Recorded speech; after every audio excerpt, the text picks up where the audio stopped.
ब्रह्मवेद खंड 2 अध्याय 6 मनुष्य का वंश। परम ब्रह्म ने सभी मनुष्यों को स्वतंत्र जीवन जीने का अधिकार दिया है। किसी भी मनुष्य को लिंग, जाति, धर्म अथवा रूप रंग के आधार पर मानवीय अधिकार से वंचित नहीं किया जा सकता। मनुष्य को जातियों में बांटने वाले धर्म को स्वयं परम ब्रह्म स्वीकार नहीं करते। इसलिए ऐसे धर्म का पालन करना परम ब्रह्म द्वारा दिए गए सम्मान का, जो उसने प्रत्येक मनुष्य को दिया है, निरादर करना है। यह आवश्यक है कि ब्रह्मज्ञानी ऐसे सामाजिक वर्गों का विरोध करें, अपने ज्ञान से ऐसे वर्गों को नष्ट कर दें जो जाति तथा लिंग के आधार पर मनुष्य से तुच्छ व्यवहार करने का समर्थन करते हैं।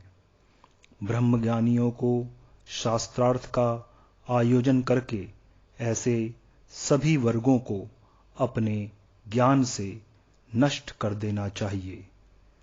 ब्रह्म का प्रत्येक अंश अपने विशिष्ट कारण से जन्मा है।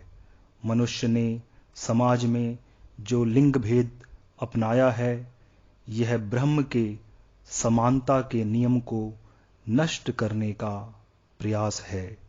सभी ब्रह्मज्ञानी, जिन्हें परम ब्रह्म के आदेशों का भान है, यह भली भांति जानते हैं कि सामाजिक अथवा धार्मिक आधार पर स्त्री पुरुष का भेद ब्रह्म के विधान के विरुद्ध है।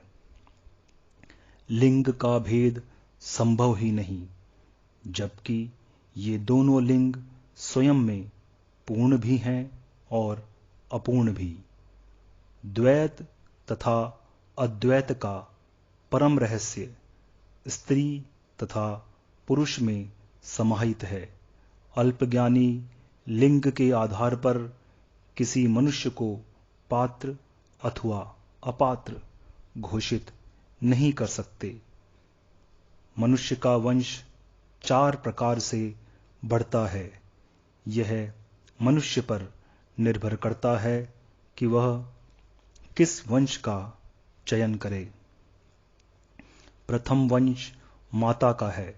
नवजीवन माता के वंश के रूप में उसका गोत्र धारण करे और स्वयं के आचरण से माता का वंशज होना स्वीकार करे।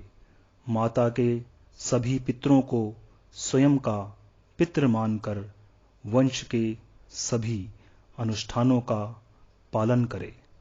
दूसरा वंश पिता का है, जिसे सामान्य समाज स्वाभाविक रूप से मानता है।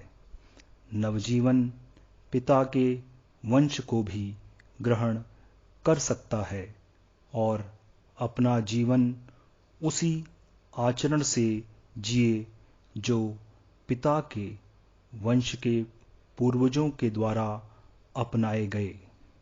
तीसरा वंश अभिवाहक अथवा पालनकर्ता का है। नवजीवन का यदि किसी अन्य मनुष्य द्वारा संरक्षण व पालन पोषण किया जाए, तो यह नवजीवन के लिए श्रेयकर है कि वह अपने अभिवाहक का वंश धारण करे। चौथा परंतु श्रेष्ठतम वंश गुरु का वंश है। नवजीवन को ज्ञान देने तथा उसका चिंतन एवं अनुसरण करने में सहायता करने वाला गुरु मनुष्य के लिए उस रूप में प्रकट होता है जैसे स्वयं परम ब्रह्म। परम ब्रह्म को देखा सुना नहीं जा सकता, परंतु गुरु तो स्वयं जीवित अवस्था में मनुष्य को सुमार्ग पर ले जाता है। यदि उचित गुरु मिले तो मनुष्य गुरु का वंश भी ग्रहण कर सकता है। यद्यपि मनुष्य अपनी माता तथा पिता के वंश के सभी पूर्वजों के सम व तम का वहन करता है, परंतु यदि उसे उचित अभिवाहक मिले अथवा श्रेष्ठ गुरु से ज्ञान मिले तो उसे चाहिए कि वह उत्तम संगति तथा उत्तम ज्ञान से स्वयं के सम को अति प्रबल करके पूर्व की सभी बुराइयों को समाप्त कर दे। अभिवाहक वह पालन करता है जो स्वयं ब्रह्म भी नहीं। ब्रह्म ने स्वतंत्र बनाकर मनुष्य को उसकी क्षमताओं के सहारे छोड़ दिया, परंतु अभिवाहक स्वयं उपस्थित रहकर नवजीवन को सुरक्षित तथा संवर्धित करता है। इसी प्रकार परम ब्रह्म से मिले ज्ञान के संकेतों को न समझने पर जिस गुरु ने ज्ञान के चिंतन व अनुसरण का मार्ग सुझाया, वह स्वयं मनुष्य के जीवन में परम ब्रह्म के समान है। स्त्री और पुरुष विवाह के पश्चात एक परिवार बनते हैं। उनकी संतानें और उनके आश्रित इस परिवार का भाग होते हैं। माता पिता को आश्रित न समझें, क्योंकि वे ही परिवार का जीवन सूत्र हैं। स्त्री तथा पुरुष जब विवाहित हो जाएं, तो दोनों के माता पिता की सुरक्षा तथा देखभाल का दायित्व संयुक्त रूप से दोनों पर है। बिना किसी संकोच के पति तथा पत्नी दोनों को एक दूसरे के माता पिता की सेवा और सम्मान करना चाहिए।